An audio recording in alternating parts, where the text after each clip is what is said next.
Have you ever wondered why your heart beats faster for someone who treats you badly? Why you stay up at night thinking about the one person who never gives you the same energy you give them?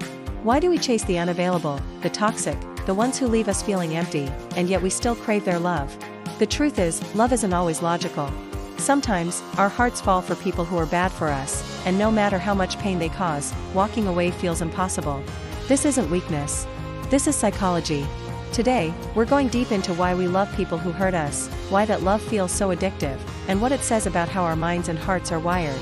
Loving someone who's bad for us is one of the most confusing emotional experiences. You know they're not treating you right, yet your feelings don't simply switch off. Why?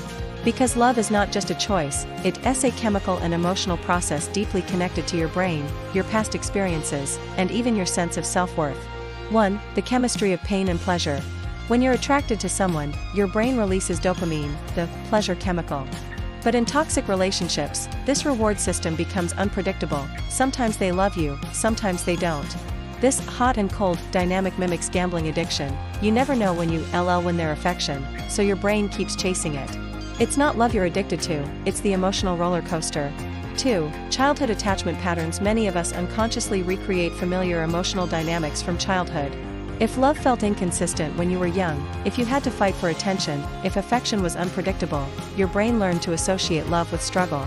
As an adult, when someone gives you that same inconsistent affection, it feels familiar, and familiarity often feels like love, even when it's unhealthy.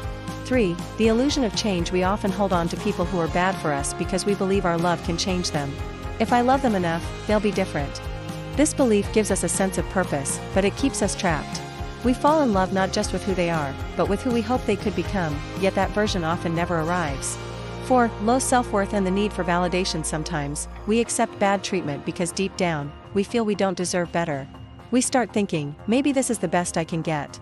This creates a cycle where we seek validation from the very person who withholds it, reinforcing the feeling of being unworthy every time they hurt us. 5. The thrill of the chase. For some people, love that comes too easily feels boring, while love that feels like a challenge feels exciting. This isn't conscious, it's how adrenaline and dopamine trick your brain into mistaking chaos for passion. The intensity feels like love, but in reality, it's emotional chaos packaged as romance. How to break free. Acknowledge the pattern. Awareness is power. Accept that this is not true love, it's a trauma bond or emotional habit. Rebuild self-worth. Remind yourself of your value outside of someone else's approval. Practice self-love and surround yourself with people who treat you with respect. Detox from the addiction. Just like any addiction, distance is necessary. Minimize contact, avoid social media stalking, and focus on self-healing.